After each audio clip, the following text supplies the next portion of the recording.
Well, good evening and thanks for joining us here on News 20. I'm Randy Gardner. We've got a great show for you here tonight on the Gateway Television News Network. We're going to talk about Mothers Against Drunk Driving. And to my right, we have Sergeant Scott Roach of the St. Louis County Police Department. Thanks for joining us. We appreciate it. Thanks for having me, Randy. And to your right, we have the Executive Director of MADD Gateway, Megan Carter. Thanks for your time. We appreciate it. Thank you. All right, first of all, we'll start with you, Megan. For the people who don't know, explain what MADD, or Mothers Against Drunk Driving, stands for. Mothers Against Drunk Driving is a non-for-profit organization whose mission is to stop drunk driving, support the victims of the violent crime, and prevent underage drinking. We're a group of men, women, and youth of all ages, victims, and concerned citizens, just all working together to keep our communities safe. What about the background of the organization? We've had you on several times through the years. We know how important it is for the community. When did this start and what's it all about? It actually started in 1980 after Candy Leitner lost her daughter in a crash, and it was basically a kitchen table organization that got together where she reached out to others who had lost family members or a loved one to the crime. And then actually the Gateway affiliate started 20 years ago after the Hake family lost their daughter Jennifer, and it just kind of started from there with getting volunteers and anyone together to help make some changes as far as what was going on with drunk driving. Now, we'll talk much more about the organization in a second, but Scott, as far as yourself in St. Louis County becoming part of this and working together, how did that happen and what's the mission and goals of this? Well, we obviously want to support our community partners, and an organization such as MADD fits right in line with what we do as enforcement officers. We are against drunk driving, obviously, and we want to do the best we can to get drunk drivers off the street. So when we kind of form a partnership with MADD and work with them, it's a great collaborative effort. I mean, we got great results. We work well with them. They work well with us. They support us. We support them. So it's a great little partnership between us and MADD. And the whole goal is to get drunk drivers off the street and have successful prosecution on the drunk drivers that we are able to catch. But it's a lot about prevention as well. If we could just convince people to have a plan and think about what you're going to do before you do it, I think that things would be a lot better off. So until then, though, we're going to partner up with MADD and do the best we can. When you look back at your goals and your missions of this organization, everybody has a story. Everybody who is part of it has a story. Is it, I don't want to say a depressing, but is it a sad type thing? Because a lot of the people that are involved are there because of a negative action from the community. Of course, there's always that sorrow because of the loss that those who are involved have experienced. I mean, a lot of people too just get involved because they're angry about something that they heard on TV. So there's always going to be that sorrow. But we, especially with working with our victims, our main goal is to help them through their grief and to support them in any way that we can and to get them to the next step. Granted, their life is never going to be the same. It's always going to be torn and it will never be like it once was before their loved one was either killed or injured. But our goal is to get them into a positive area in their lives where they're better. I was having a conversation the other day. I had saw a news story, and not that I should be the judge or the jury of anything, but someone killed somebody in a drunk driving accident, and I think they got like a year in prison, and then somebody stole like $1,000, and they got 15 years in prison. It just seems, I mean, right. The value of life per se, and stopping and thinking about what you're taking from somebody, a family member, from making a decision of getting in the car and drinking it. It's very lopsided. Unfortunately, the punishments are very lopsided, and you could ask anybody about it, and they'll all have some similar story where they heard about, you know, some lopsidedness like that. And it's very frustrating for law enforcement officers especially, and that's not just drunk driving, almost any crime. We always ask ourselves, why was the punishment so light here but so heavy here? I think with specifically the crime of drunk driving, it's a society thing. I think years and years ago, don't want to say drunk driving was almost accepted, but it was just not looked on as harsh as it is now. Thank goodness. I mean, we really needed to turn that corner. So I think hopefully after a while you're going to start seeing the punishments go up a little bit, because it's becoming a very bad thing. Everybody agrees that it's a bad idea to do this, and with organizations such as MADD, they're out there doing the same thing. I mean, 20 years ago, the punishment would have been different than it is today. And thanks to organizations such as MADD, I think we're going to start seeing that lopsidedness even out a little bit, and you're going to see some stricter, harsher punishments for drunk driving. Scott, when you look on a Friday, and not even just a weekend night, but you look at any night after, let's say, 6 o'clock in the evening, being a professional in law enforcement, how many people do you think are out that have had something to drink in a vehicle? I think especially after happy hour, let's say, that's like the first real opportunity, unless you want to go back to lunch, typically I should say. That's when you're really going to see intoxicated drivers, is any time after happy hour. And then obviously when we get into the evening hours, the opportunities are more plentiful. People are going to be out there, you know, taking chances, taking risks, and driving while intoxicated. When we get to the weekends, it gets even worse. When we get to holidays that fall on the weekends are especially the worst. You know, New Year's Eve, St. Patrick's Day, Cinco de Mayo, all these other holidays that people commonly associate celebrating or drinking with the holiday, and that's when you're going to see the number of people out there spike. With your organization, MADD, with the stories that you hear, do you try to have the families of the victims understand why this happened? Does the person who committed the crime talk to the people, explain their side of the story? Is there some kind of connection for the incident? Not typically. I mean, I know for the most part, and when we first talk to victims, we will let them know that the offender is not going to reach out to you. They're not going to say anything. They won't apologize, because that'll be the first thing that their attorney will tell them. Do not speak to the family. Don't have any contact with the family. And for the most part, that's what they are expecting. Scott, when you pull somebody over, they know what they're doing from the time they put the first drink in their mouth, that they were going to get in the car with alcohol in their system. Some of the responses you get? Well, the classic response is I've only had 2 drinks. And then our next question is were they this big or this big? But it's denial. A lot of people think that they can mask it, you know, with mints or gum or whatever. A lot of times it's just denial. No, I wasn't drinking. Or yes, I was drinking, but not that much. Or I know my limits, and I know that what I had is not. I'm not a bad driver right now, and those things couldn't be further from the truth. So a lot of times it's an eye-opening experience for them after the fact. Unfortunately, they go back to doing it again. But no, the responses range in anything from denial, anger, frustration, crying, laughing. You know, you name it, because they're intoxicated.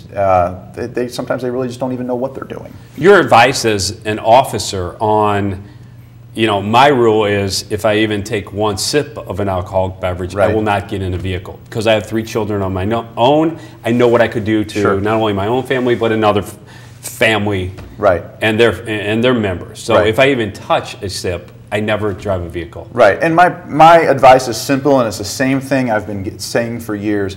If you're going to go out and drink, it's simple, don't drive. But if you are going to drink, have a plan.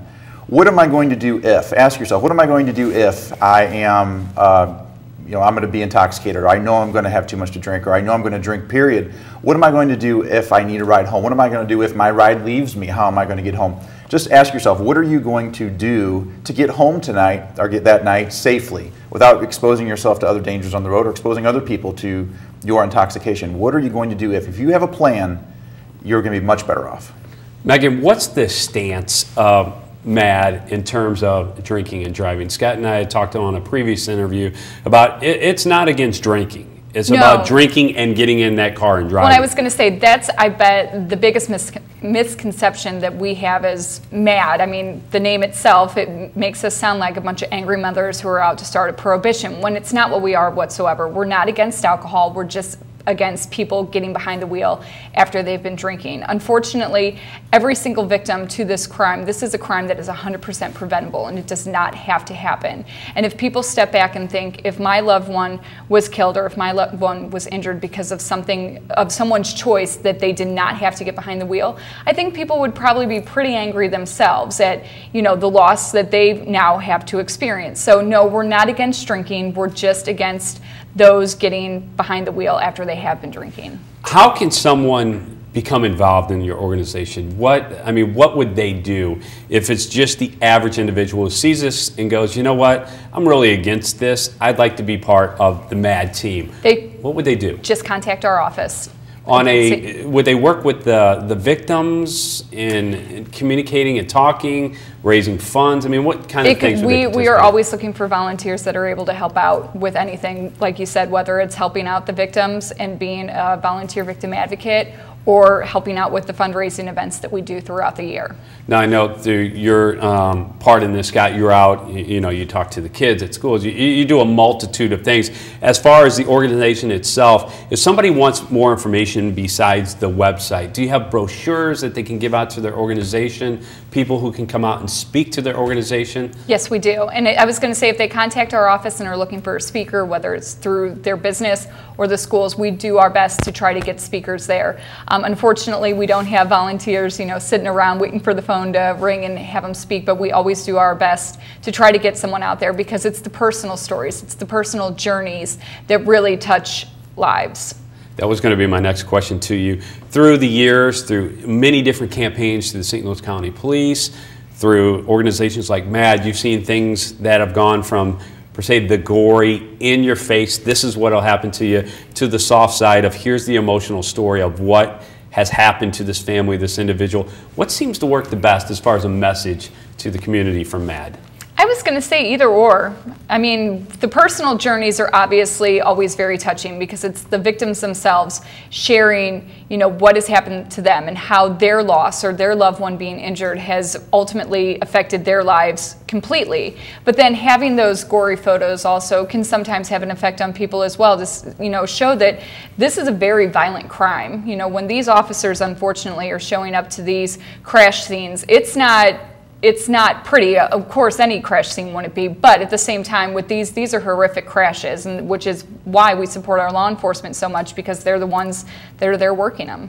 Your targeted audience with the message from MADD, of course it's the adults, but is it also the, you know, the grade schoolers now leading into junior high and then high school who are also starting to experiment and become part of this? I would say it's everyone.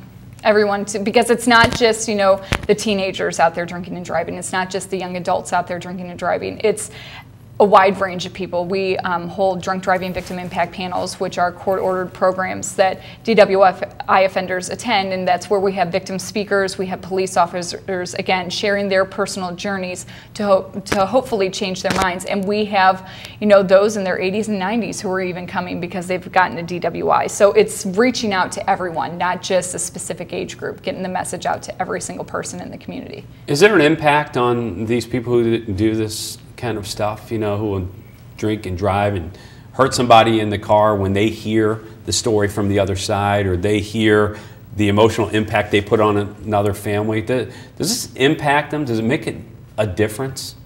I think so. I especially when we meet, unfortunately, if we meet repeat offenders, but a lot of times we meet people who, you know, they had a plan, and the reason they had a plan is because they had been, they got caught before, they were arrested before, and then they attended something that you know, a victim impact panel, and it's like they finally get it. Kids especially tell us, or teenagers especially tell us, that it hits them when it's happened to them, that they've been injured in a crash involving a drunk driver, or they lost a family member to drunk driving, or they themselves have been a drunk driver.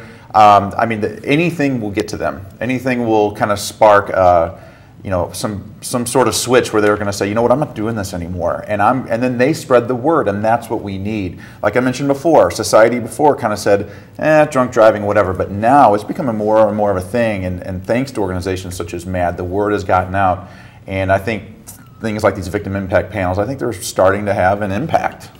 When you think of a criminal, I think if you have a kid draw, they have a perception. They draw a certain picture, and everybody go, that's exactly my mindset of a criminal. When you sometimes think of drunk driving, you almost think of that same thing, that person who hangs out in the bar and everything.